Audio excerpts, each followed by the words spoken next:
Buenas tardes, soy Juan Cerezo, editor de Tusquets, y quiero agradecerles su presencia en primer lugar, porque la verdad es que es maravilloso encontrar un aforo tan grande como este, completamente repleto. Quiero agradecer también a Fundación Telefónica que nos haya ofrecido el sitio y que haya colaborado en la promoción del acto de una manera también envidiable. Y quiero agradecer a Iñaki Gabilondo, que desde que espontáneamente le enviamos el libro en verano, enseguida agradeció el envío, enseguida nos dijo que el tema y el libro le interesaba muchísimo y en cuanto pudo tener un hueco en la agenda nos confirmó que sí, que le apetecía venir a hablar y a entrevistar a Fernando Aramburu. Y la verdad es que es algo que le queremos agradecer porque no es frecuente. También quiero agradecer a Fernando, pero esto ya es algo que va en mi labor de editor, que nos haya regalado un libro tan maravilloso, tan espectacular, tan extraordinario como este que nos ha traído y nos reúne todos aquí. Bien, seguramente ya les habrá llegado el rum rum, les habrá llegado los comentarios. Bueno, pues por una vez, la verdad es que son ciertos esos comentarios, o como me ha dicho algún lector ya, no hay que creérselos del todo los comentarios que llegan, porque la novela es mucho más. La novela tiene mucho más de lo que dicen, porque la experiencia de cada lector encuentra reflejos, historias, emociones que la hace única y que su lectura, digamos, es la mejor manera de entenderla y de comprenderla. Sin nada más, les dejo con ellos, con Iñaki Gabilondo y con Fernando Aramburu. Y sí que les recuerdo que el autor estará luego un rato más dispuesto a firmar los ejemplares que les apetezca. Muchas gracias.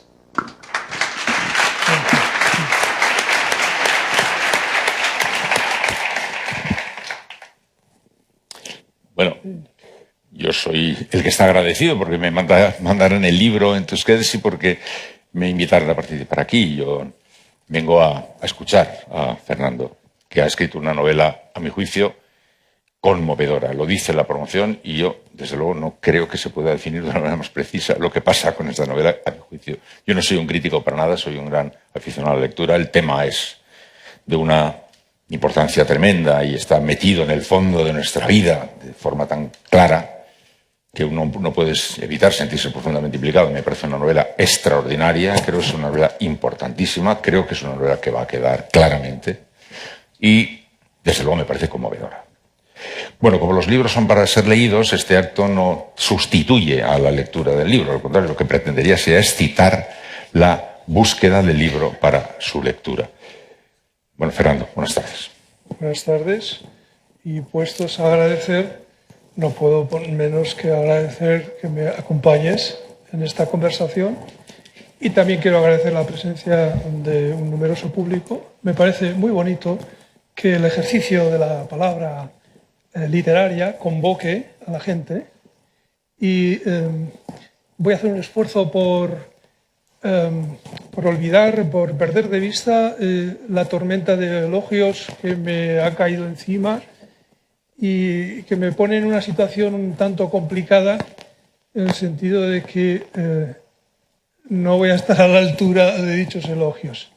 Y dicho esto, pues si te parece bien, Iñaki, estoy a disposición de los temas que me lances. Bueno, lo primero que quisiera preguntarte es que me expliques el título. Supongo que no es muy difícil de deducir por qué se titula Patria, esta novela, pero yo quisiera escuchar tu explicación. ¿Por qué se titula Patria?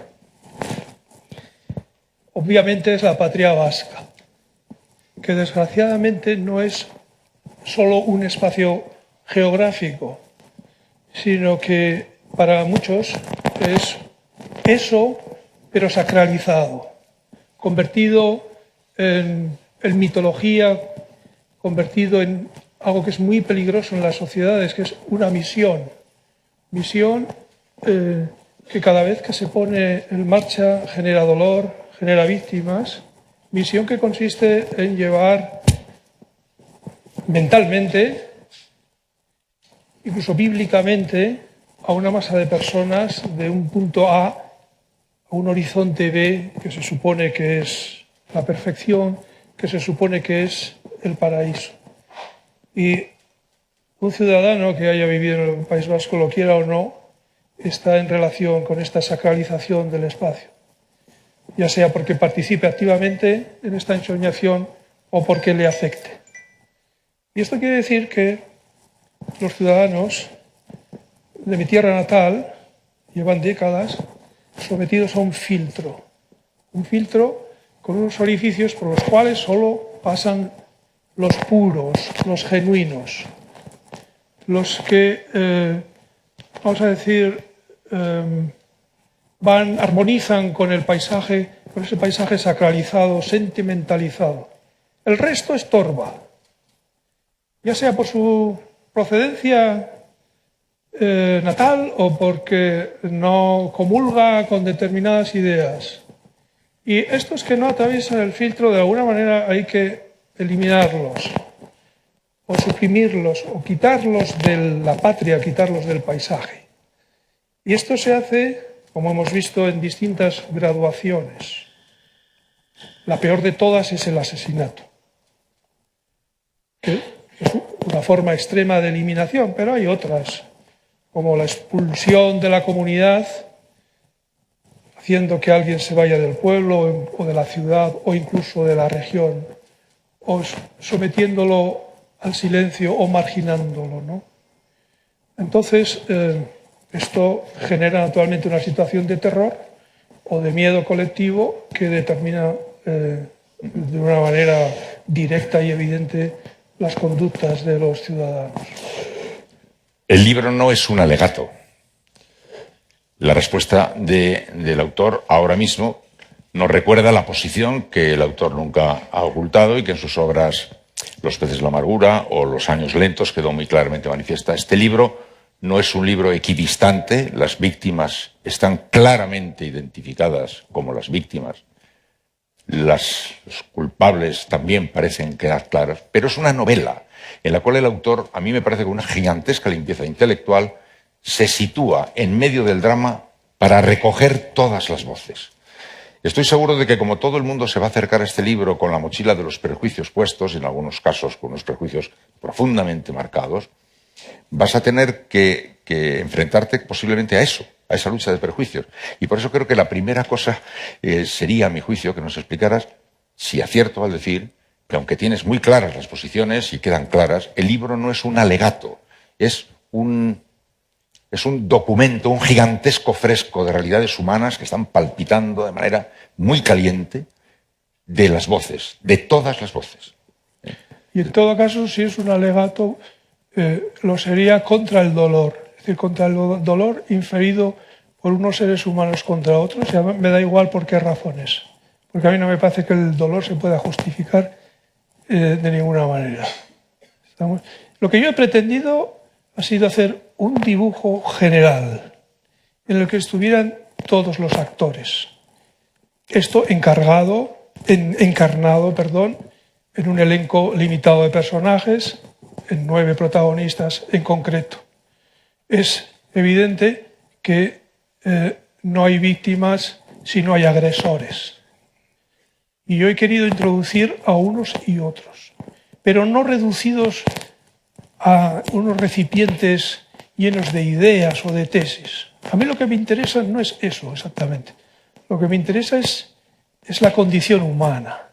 Es mostrar por medio de episodios cómo se vive todo esto. Esto supone la creación de trasuntos humanos mediante la palabra, que es lo único que yo tengo en las manos. Me dan igual los prejuicios de nadie, aparte de que yo no voy por las casas preguntando a los lectores cuáles son sus prejuicios. Tampoco creo que haya personas sin prejuicios. Todos tenemos un juicio previo. Claro que si uno es honrado consigo mismo, al llegar a un determinado momento de la novela, pudiera ser que sintiera cuestionado un prejuicio. En este caso, la novela sería útil para esa persona en el sentido de que le da una perspectiva completadora de su prejuicio. Pero esto es una cuestión que a mí no me compete, puesto que yo no estoy presente cuando la gente lee, ¿no? Incluso, de hecho, no digo que como el tema que ocupa ha estado en el centro del drama formidable de Euskadi y de toda España, no puede uno colocar este tema sobre el lago sin que sea una piedra que inmediatamente desencadene muchas cosas, y por eso quería que quedar claro que es una novela de comportamiento humano, de drama humano, de convivencias humanas, que además parte de los hechos con los que se encuentra. Es decir, Fernando no nos explica las razones por las que las gentes están en la situación en las que están. Nos las encontramos en las situaciones en las que están. Y eso creo que es un paso, vamos, me parece muy importante para abordar el libro, ¿no?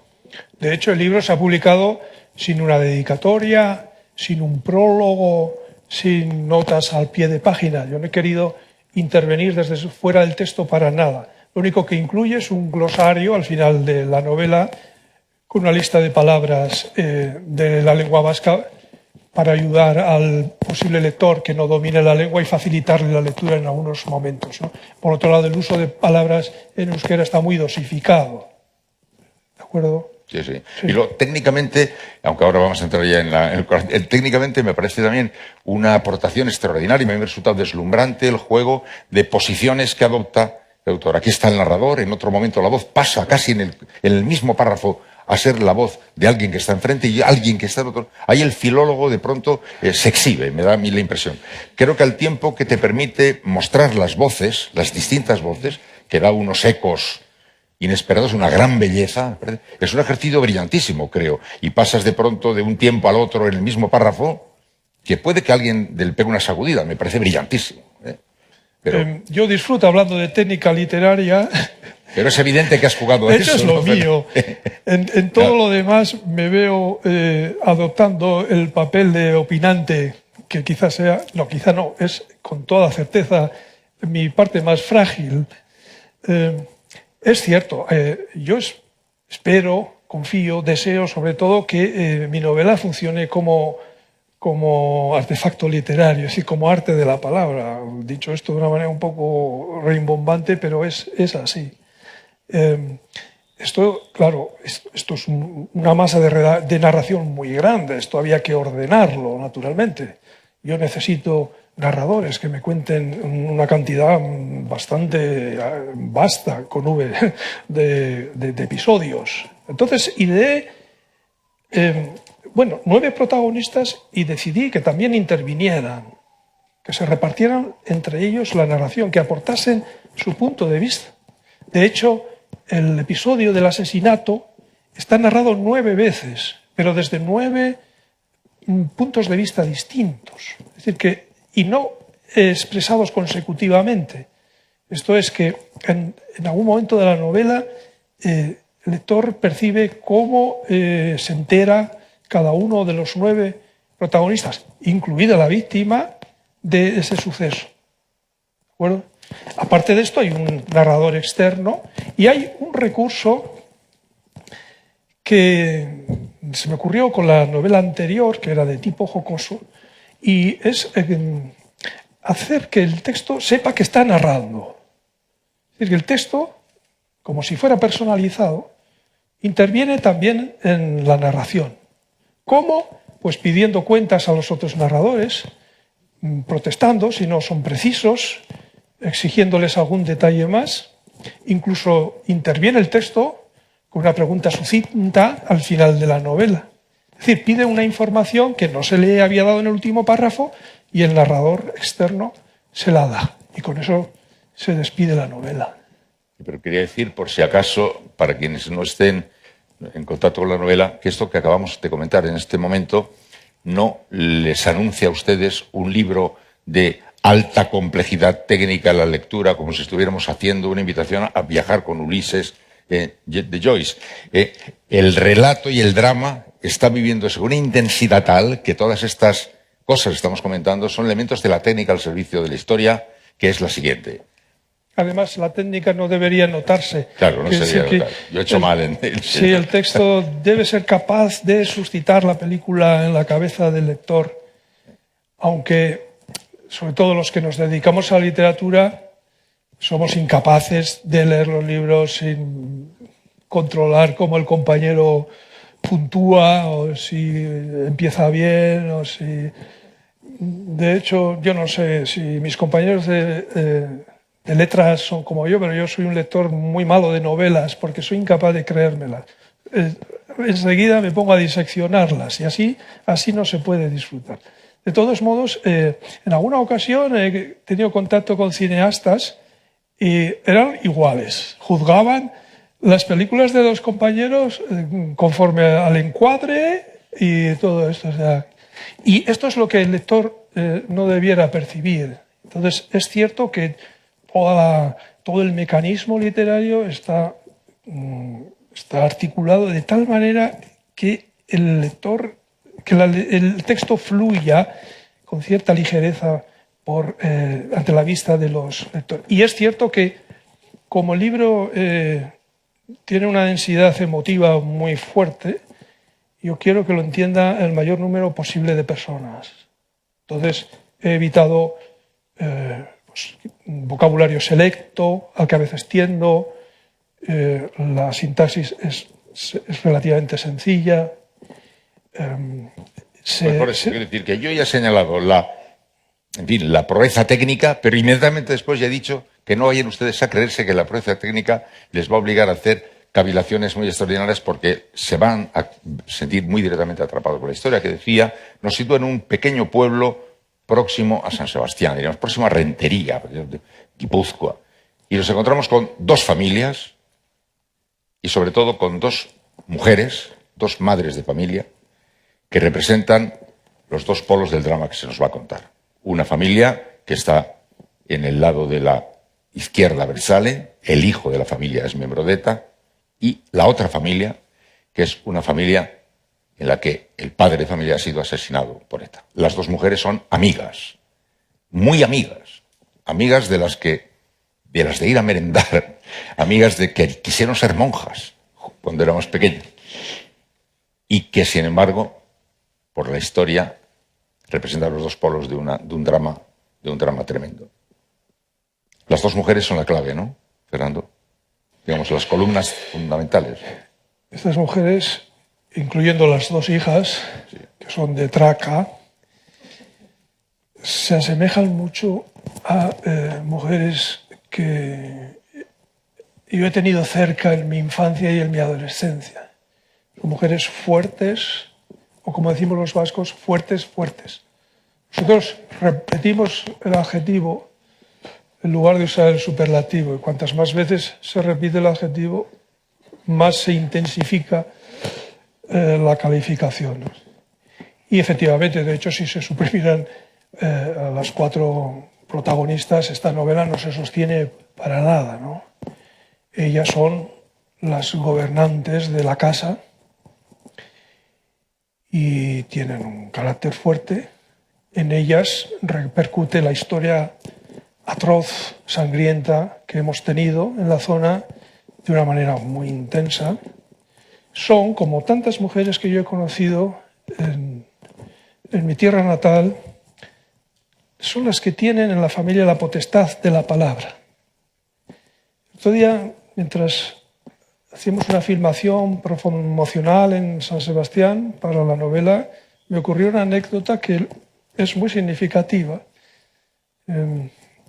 Pues íbamos por la calle y le dije al cámara si me permitía entrar en una mercería para hacer un encargo que me había hecho mi mujer, y es que si no lo hacía ya no iba a tener tiempo. Entonces, bien, no hubo problema, llovía, entre paréntesis, vaya a donde vaya siempre llueve. ¿Se han dado ustedes cuenta de que también ha llovido aquí? Tienes que venir más a menudo, tenemos un problema grande. Sí, he dicho que me podría alquilar como regador de zonas secas con solo apostarme en el centro del campo. Bien, entonces entre la mercería y el cámara desde fuera estuvo filmando porque le parecía algo típico. Además era una mercería en San Sebastián de unos 60 años, una de esas tiendas con suelo de madera que todavía quedan, ¿no? Y dentro de la tienda el dueño y la dueña empezaron a cuchichear, como decimos nosotros allí, y ahí había algo raro, y hay un cámara, alguien está invadiendo el espacio íntimo, y entonces acordaron salir a hablar con el cámara. ¿Y quién salió? Pues salió la mujer, evidentemente, porque el hombre, con todas las excepciones naturalmente que se puedan alegar, el hombre, el varón vasco con el que yo estoy muy familiarizado, con mi padre y tantos como él, tienen una torpeza instintiva para la verbalización de sentimientos. De hecho, a veces se dice que son violentos porque no pueden desfogarse verbalmente o mandan a la mujer. Este tipo de comportamientos está muy presente en mi novela. Es decir, que antes de la novela hay una experiencia previa en mí. Yo pasé toda mi infancia en San Sebastián, mi adolescencia y una gran parte de la juventud. Entonces conozco la fauna humana local bastante, no tengo grandes dificultades para remediar sus errores lingüísticos, etc., ¿no? Y cuando pongo a conversar varones, disfruto, ¿no? Porque es que son retazos de conversación, ¿no? Que bien, ¿no? Los habría en vez de hubiera. Entonces hay como unos espacios de silencio que son significativos. O sea, se puede estar en silencio diciéndose cosas sin decírselas. Miren y Vittori son las dos mujeres. Los maridos, el Chato, que es el que resulta asesinado, y el otro, Hoshin, que es un hombre que se parece mucho al que acabas ahora mismo tú de marcar. Es un hombre que se escapa, en cierto sentido. Se esconde en una especie de pequeña huerta que tiene a la luz del río. No quiere ver, no sabe. Le notamos en un momento lo que siente, no le gusta nada lo que está pasando, pero no sabe hacer otra cosa más que esconderse en su pequeño rincón, ¿no? En cierto sentido viene a ser una pequeña metáfora de lo que sí cabe denunciar, esa especie de silencio colosal que atraviesa toda la obra de arriba abajo, ¿verdad? Hay un silencio que degrada, un silencio que miserabiliza un poco todo, ¿no? Y este hombre yo creo que representa muy bien ese silencio, me parece. Bueno, creo que se nota que yo he llegado a hacer literatura, o a incorporar nuestra lamentable historia colectiva a la literatura, porque a mí me quema todo esto. Y ya me quemaba de joven. A mí nunca me ha parecido posible que se pueda mejorar la vida de los ciudadanos matando, por ejemplo. A mí no me parece que pueda haber justificación para esto de ningún tipo. Vivo en Alemania, tengo una perspectiva tal vez un poco distinta. Siempre me han llamado la atención los comportamientos, sobre todo los comportamientos. La repercusión de tantos hechos atroces en la población. He percibido mucho silencio. Por otro lado, el hecho de residir en Alemania me ha acercado a la historia de este país, donde también se cometieron atrocidades y donde los comportamientos eran parecidos. Particularmente cuando terminó la Segunda Guerra Mundial, hubo como un pacto tácito de silencio, que quizá tenga una base natural. Es decir, la gente no quería saber nada ya de destrucción, de muerte, sino quería rehacer su vida. Y de hecho, las siguientes generaciones les reprocharon que no crearon una memoria, que ahora ellos tenían que acudir a hemerotecas o a testimonios poco fiables, porque no les habían dejado documentos, testimonios que les permitieran entender. Y esto también pasa en el País Vasco, naturalmente, ¿no? Lo que pasó ya no existe. Ese presente en el que ocurrió un atentado no existe. Es decir, lo que pasó ahora es relato, es decir, es imágenes, tal vez películas o textos. Y es por ahí por donde yo quisiera contribuir, mediante la ficción literaria, que me parece que es un complemento muy valioso contra lo que alguno piensa. He oído alguna vez decir que algo es literatura, como diciendo que es algo menor. Y creo que es un error muy grande, puesto que nosotros, mediante las narraciones, somos capaces de llegar a donde no llega ni la historia ni el periodismo, que es a la alcoba, a la cocina, al espacio íntimo, a las relaciones amorosas, a los momentos de las pesadillas. Hasta ahí no podemos nosotros llegar y dejar un documento humano que puede permitir saber cómo se vivió aquello. También, por supuesto, qué pasó. Nosotros podemos aprovechar datos como los aprovecha la historia. Lo que pasa es que la historia no tiene más remedio que basarse en datos verificables. Nosotros estamos llamados a dejar un documento humano. Y de hecho, por eso mismo somos responsables, los escritores de ficción, de las palabras duraderas. Es decir, aquellas que seguirán generando interpretaciones si las obras están bien hechas, naturalmente, cuando no estemos. Yo recuerdo una ilustración de mi libro de historia en el colegio, cuando yo tenía 9, 10 años, del Guernica de Picasso. Sin necesidad de leer textos históricos, yo ya sabía quiénes eran los malos. Los malos son los que tiran bombas ahí a la gente que está abajo. Y el hecho estético es la gran carta que algunos, por solidaridad y por empatía con las víctimas, podemos jugar en favor de su dignidad y del recuerdo. Porque el hecho estético no es rebatible. Una gran obra literaria, yo lo intento, si no lo consigo, pues lo siento mucho, pero una gran obra musical, pictórica, literaria, es irrebatible y además es universal, interesa, siempre es expansiva. Los grandes libros clásicos los leemos, aunque sea traducidos. El libro de historia tiene una función muy importante, pero tiene un recorrido, un eco que es, a mi juicio, menor, aunque esté bien hecho, porque está limitado a los datos y, evidentemente, a la interpretación y ordenamiento de los datos. Y yo juego, como he dicho, por solidaridad y porque me considero víctima, juego esta carta que he dicho. Digo que me considero víctima aunque hayan matado a personas que no formaban parte de mi familia, ni las conociera personalmente, pero me he sentido agredido. De hecho, ha muerto en atentados de ETA mucha gente por casualidad, porque pasaban por allí. A veces cuando algún político nuestro da unos brochazos de pintura blanca a la historia de ETA, me parece que no se da cuenta de que podía haber también sido víctima. ¿No? Podía haber, no sé, o uno de sus hijos podría haber muerto de atentado. ETA ha matado a 23 niños. ¿Vamos? Y cuando se dice que sus finalidades eran políticas, entonces no queda más remedio que reconocer que todo era político. Por ejemplo, el hecho de meter clavos en un artefacto. Eso también era político. Y las consecuencias de los actos entonces también eran políticas. Entonces, ¿qué política es aquella que lleva a matar a 800 y pico personas?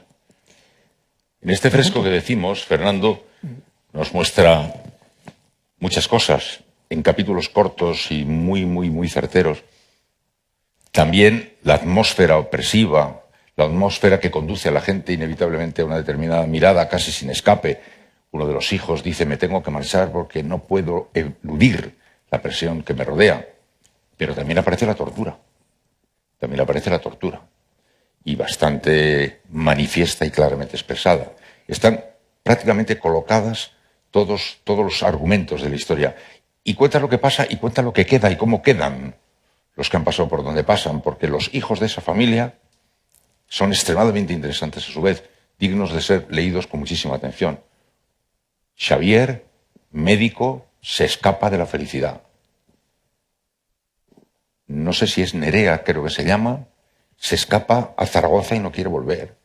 El otro, Gorka, se escapa de su homosexualidad también y se escapa a otro sitio. Es decir, hay unas repercusiones tremendas en todo el entorno. Es como si fuera una bomba racimo que produce un efecto dispersor, ¿verdad? Salen todos de estampida, en cierto sentido, y eso me parece muy brillante en el libro. Todos, ¿verdad?, quedan descolocados. Bueno, uno porque muere y los demás, en cierto sentido, están todos perdidos. Menos una persona que es espectacular en mi juicio. Se llama Arantxa. Arantxa es un personaje, no sé hasta qué grado o punto quieres señalarlo o estás de acuerdo con lo que yo digo. Arantxa, de repente, en ese mapa humano, destaca por un montón de cosas. Es luminosa ese personaje, me parece a mí. Confieso que todos los personajes que hay ahí era mi favorito. Y esto se revelaba porque cada vez que le tocaba a ella interpretar una secuencia, que por regla general era de 3 capítulos, excepcionalmente de 4, me apetecía escribir sobre ella. Entraba en un terreno en el que me parecía que yo estaba ahí mostrando un núcleo humano de un personaje que tenía muchas facetas y que además, con todo el problema físico que tiene y toda la desgracia personal que lleva encima, es el elemento cohesionador. Es ella, con todas sus limitaciones verbales y de movimientos, y con su carácter de hierro, la que obliga a su dura madre a cambiar, a humanizarse poco a poco, a aceptar pequeñas parcelas de humanidad. Hace unos años la Clínica Universidad de Navarra me invitó a contar por escrito el caso de un paciente dentro de una serie en la que participaron antes de mí otros escritores y después otros. Y de los 4 casos que me ofrecieron, elegí uno en el que al paciente le había ocurrido un ictus muy grave, se le había cerrado la arteria basilar, se llamaba, y tuvo lo que se llama un síndrome de cautiverio, de modo que solamente podía mover los párpados al principio, pero era plenamente consciente. Y entonces, para escribir esta historia, me desplacé a Pamplona y hablé con el neurólogo y con las fisioterapeutas, la logopeda y también con él, se llamaba Pachi, que estaba en silla de ruedas y, bueno, hacía 4 años que le había ocurrido ese grave percance en su salud.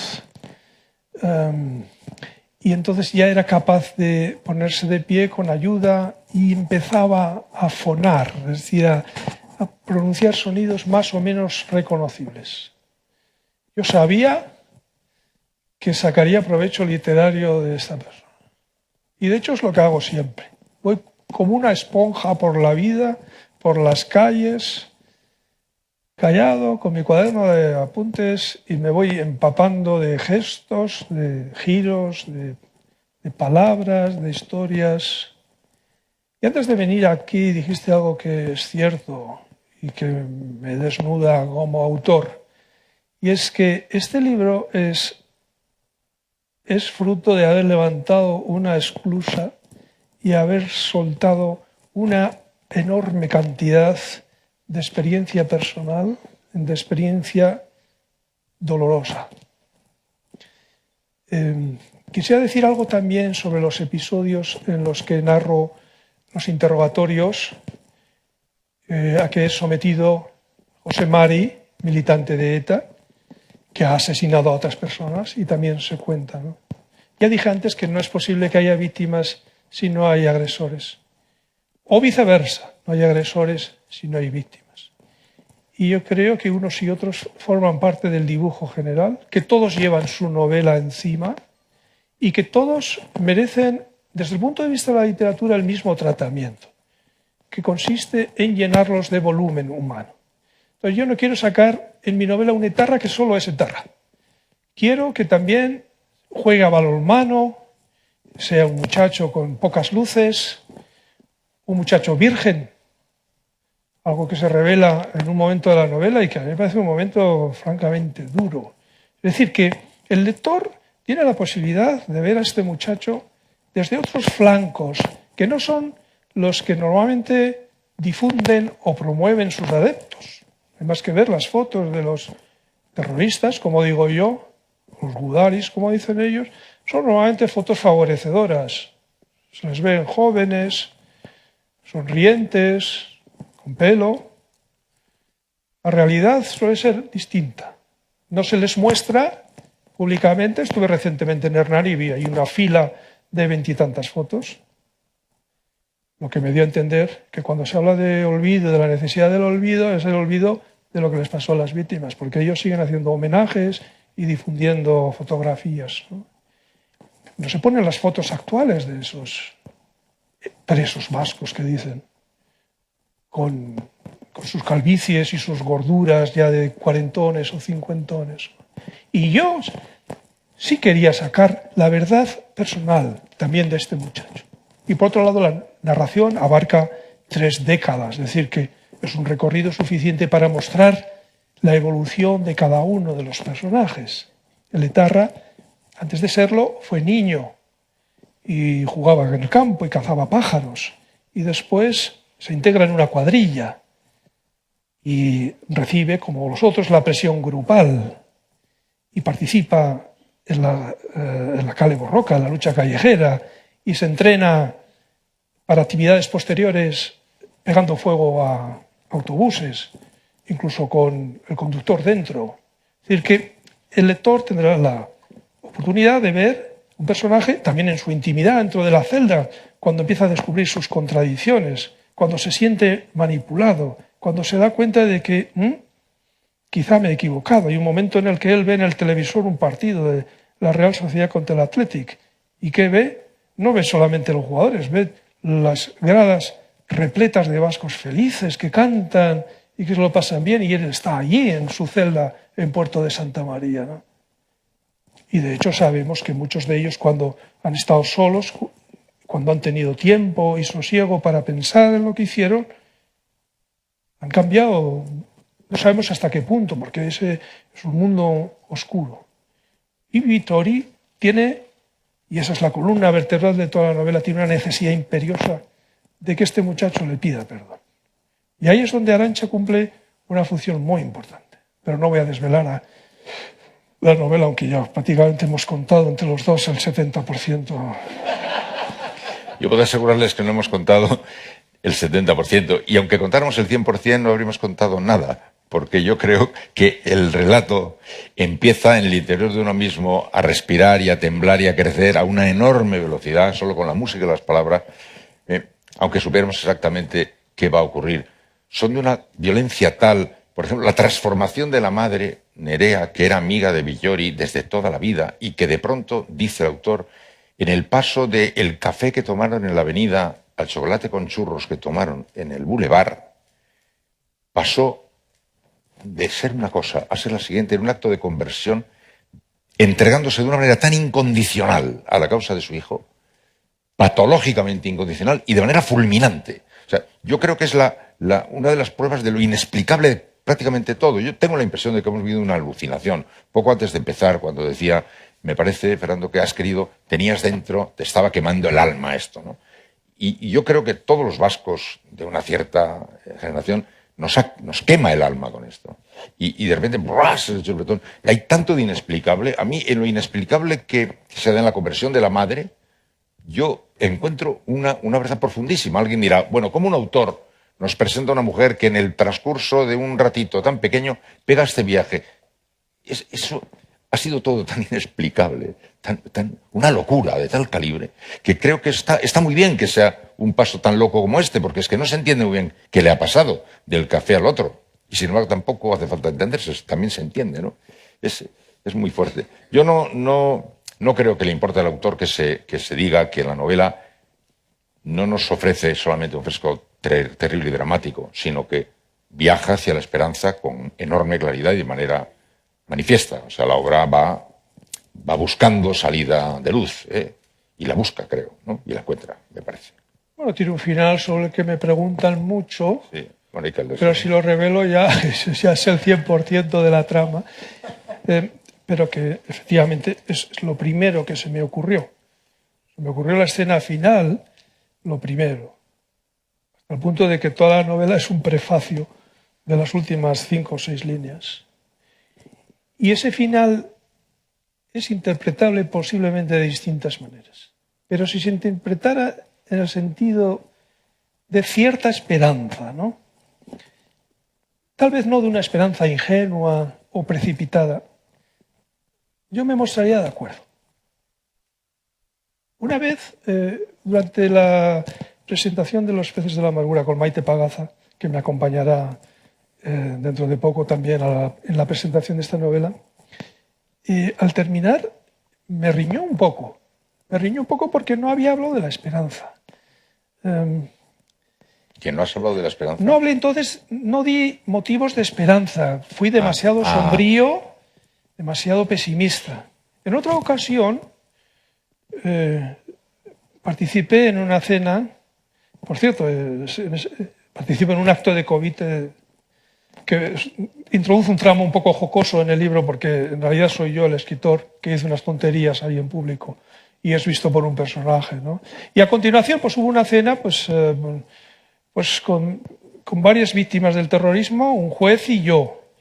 Y fue otra lección como la que me dio Maite Pagaza. Es decir, yo no tenía la costumbre de conversar con víctimas del terrorismo. Es algo que he hecho. En lugar de hablar de ellas, siempre, si he podido, me he acercado y he hablado con ellas y no de ellas. Y a mí me llamaba la atención las risas que sostenían. Recuerdo que usaban o se referían al muerto que habían tenido en su familia como referencia cronológica de hechos que contaban, ¿no? Por ejemplo, decía, cuando mataron a mi padre, y a continuación contaban algo que no tenía que ver con ese hecho, ¿no? Es decir, que efectivamente hay un antes y hay un después, ¿no? Pero esto no evitaba la risa. Y finalmente comprendí la lección hace no mucho en unas jornadas de escritores a la que acudió una chica y mujer argentina. Entonces, estas jornadas permitieron pues, la típica convivencia de escritores de 2 o 3 días. Y a mí me llama mucho la atención que esa chica tenía una risa muy rápida y como una alegría. Y fuera cual fuese el tema que se tratara, aportaba algún elemento jocoso o ironía, ¿no? Hasta que asistí a su intervención. Y resulta que era hija de unos asesinados durante la dictadura militar y a ella la habían adoptado forzosamente por una familia que nunca le reveló que era una hija adoptada hasta que al llegar a la edad adulta y por no sé qué casualidad, lo cuenta en un libro, descubrió toda su historia, ¿no? Y yo le pregunté delante de la gente y tuve que tragar un poco saliva porque me emocionaba mucho, ¿cómo era posible que después de lo que le habían hecho tuviera ese talante alegre, optimista, dicharachero? Y me dijo que le habían quitado todo, le habían quitado a la familia, le habían quitado su identidad, pero a mí, me dijo, a mí no me han quitado la alegría. Y entonces eso para mí fue una lección de vida. Es decir, que esa persona había conseguido que no la vaciasen por completo, ¿no? Y digo esto porque de una manera deliberada la escena final es positiva. Es positiva. ¿Hasta qué punto? No lo sé. Pero lo último que el lector de mi novela lee es una lucecita. Luego el lector ya la interpretará a su manera. Bueno, yo te voy a decir lo que a mí personalmente me ha pasado. Yo ya sé que no es lo que importa aquí, pero como lector, como donostiarra, como guipuzcoano, como persona que es casi contemporánea a ETA, es decir, los de ETA son de mi edad, o sea, nacieron cuando yo tenía la edad que los que tenían los que empezaron los de ETA. No sé. Es decir, ha sido el fracaso más monumental de nuestra generación y es profundamente implicado, ¿no? Al leer el libro se demuestra, desde mi punto de vista, lo largo que va a ser el proceso de cicatrización. Segundo, que eso no obsta para que pueda pronto avanzarse en los caminos de la esperanza. Algunos están a gran velocidad, a mi juicio, demasiada, dando por liquidado todo como si no hubiera pasado nada. Creo que puede ser la ley de la vida e intentar hacer esto. Porque se ha pasado muy pronto en Euskadi a poder coexistir. Yo creo que lo que falta ahora es poder convivir, que es el siguiente grado después de coexistir, y que me parece que en el libro se comprueba que va a ser un proceso, tiene necesariamente que ser un proceso largo, porque no puede haberse vivido todo eso que ahí se pone sin que nos haya dejado, bueno, una herida a fuego, pero para mucho tiempo, ¿no? Que por fortuna en Euskadi muy pronto ya ha resuelto el problema de la coexistencia, que es maravillosa noticia, pero que no puede en modo alguno confundirnos respecto a lo que nos va a costar construir una verdadera convivencia, porque aquí hay demasiado drama, o sea, hay un drama de envergadura gigantesca, ¿no? Extraordinaria, es mi punto de vista. Perdonad por la... Sí. No sé si lo compartes, ¿no? Sí, sí lo comparto. Yo creo que la gente de mi generación no es capaz de activar esta convivencia que sería tan hermosa y tan deseable, ¿no? De hecho, todavía hay algún político que intenta, no sé, presentar una nueva cara, aunque está completamente implicado en toda esta historia. Yo no juzgaría a la gente porque a veces uno se lleva sorpresas. La gente, el ciudadano común, ya tiene suficiente con ir a trabajar y mantener a los hijos. pero no es verdad que no tenga su sensibilidad. Quizá no tiene los cauces para expresarse y por eso agradece que haya, no sé, intelectuales, escritores, periodistas que encarnen un poco el discurso, pues en este caso, si se quiere, reconciliador. Yo no estoy de acuerdo con unas palabras que oí el otro día al presidente de Colombia, pues que también han tenido una historia terrible y cuantitativamente todavía peor, ¿no? Según la cual, o sea, según esta afirmación, no se debe, no se puede parar el tiempo, decía. Es decir, no podemos negar la historia y dedicarnos desde la mañana hasta la noche a pensar en lo que pasó. Yo creo que eso nadie lo pretende. Yo creo que la idea es otra. La idea es crear un espacio de la memoria, un espacio poblado de textos históricos, de películas, de fotografías, de periódicos, al cual pueda acudir el ciudadano actual o el ciudadano venidero si siente curiosidad, si siente necesidad de saber, de entender, para encontrar respuestas a las posibles preguntas que se haga. Y desde luego que se harán preguntas. O sea, que aunque no, pues el terrorismo de ETA no ocupe actualmente las primeras planas de los periódicos, esto no se puede barrer debajo de la alfombra como si fuera un polvo ligero. Creo que es muy importante para todos y también para la sociedad actual y la venidera que se cree ese espacio. Yo creo que esa es la idea positiva y es lo que nosotros podríamos aportar, particularmente los que hemos sido contemporáneos del terrorismo y hemos tenido una vivencia directa con él. Porque si no, la tarea quedará para las futuras generaciones que deberán informarse, acudir a mediadores y acudir a las hemerotecas o preguntar al abuelo que ya con su edad pues quizá ya tenga olvidada la historia. Y, por cierto, hablando del nacimiento de ETA, yo nací el mismo año, así que en mi aspecto físico se puede ver lo que ha durado este desagradable y criminal asunto. Bueno, y creo que, en fin, regresando al libro, todos los personajes han sido citados, los fundamentales al menos, pero falta uno que yo creo que merecería un minutito, ¿no? Que es Don Serapio. De todos los personajes que están en el libro, el autor nos hace una aproximación, digamos, poliédrica, que nos permite verlos de una... Vamos, el que queda de pena es Don Serapio. Quiero decir, Don Serapio es que es un malo macizo. O sea, un enemigo, un negativo macizo. Bueno, el asesino es un negativo macizo, pero digo, de los elementos circundantes con papel, el que es macizo es Don Serapio. No es que se haga mucho, pero sabe lo suficiente. Y sin embargo, yo no creo que Don Serapio sea una parodia. No.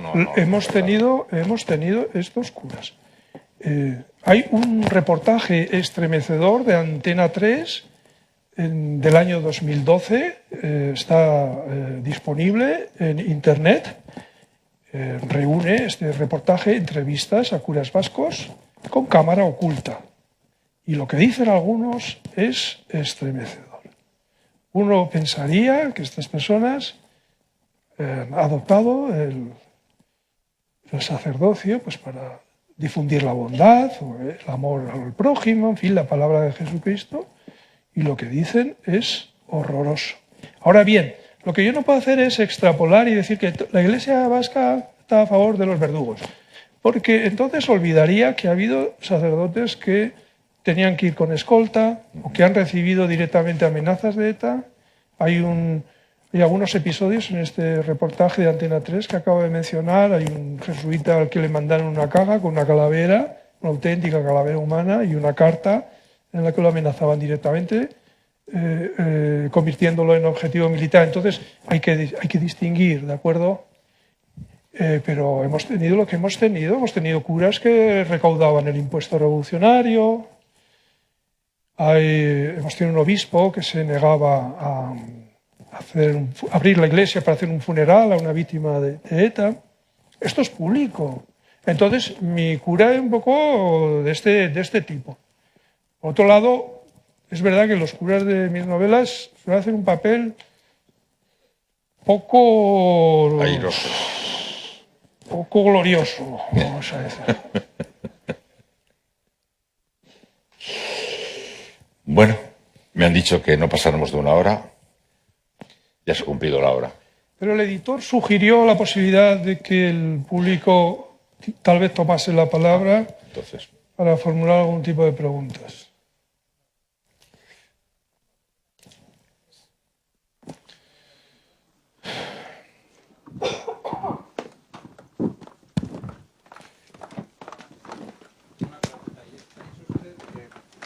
Hay micrófono, me parece. Bajo el estrellato. Ha dicho usted que lo que pasó no existe, pero lo que pasó generó dolor a toda una generación y gente que vivía allí o gente que no ha vivido en el País Vasco. Entonces, ¿qué le diría usted a un futuro lector que le puede apetecer leer el libro, pero que tiene miedo a lo mejor a revivir todo ese dolor con el que hemos crecido y con el que hemos convivido desde siempre prácticamente? Bueno, entiéndame que cuando digo que lo que pasó no existe, quiero decir que no existe el presente en el cual pasó lo que pasó. Quiero decir que la batalla de Waterloo ya no existe.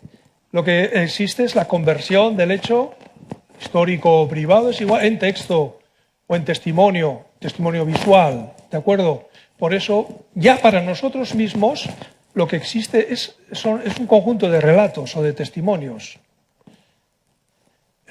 Claro, hecha esta puntualización, se me ha olvidado la ¿qué le puede decir a un lector que en fin, haya sufrido de una manera muy brutal todos los dramas estos y que dice puede no apetecerle volver a meterse en la memoria de lo vivido? Sí, entonces, claro, en mi caso, por medio de la literatura, trato de acercar una realidad o un trasunto de esa realidad al lector actual o al futuro, si la novela sigue vigente dentro de un tiempo, pero no de una manera informativa, porque esa no es mi tarea. Ya dije antes que yo intento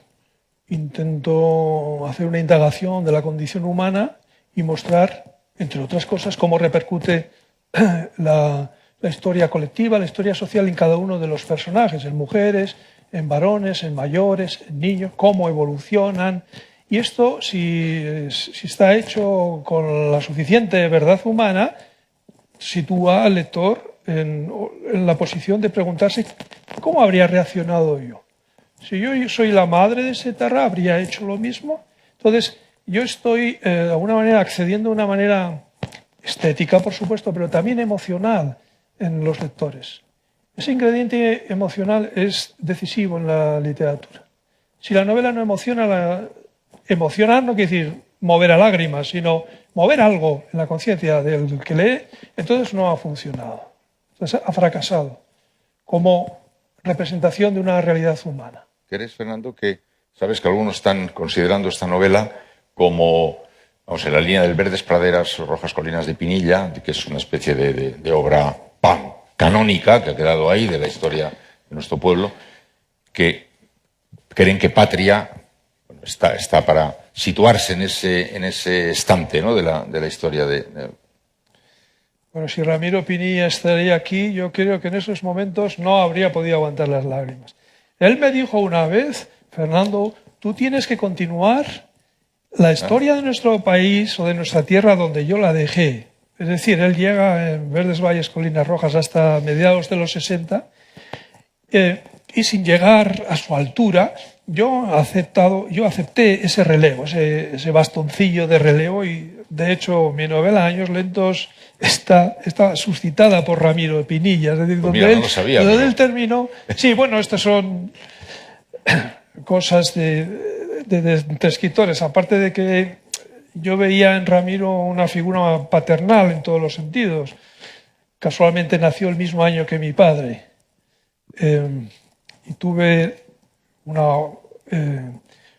oportuna actuación con respecto a su obra, puesto que llamé la atención del editor sobre esta obra que yo sabía que tenía que ser muy grande en todos los sentidos.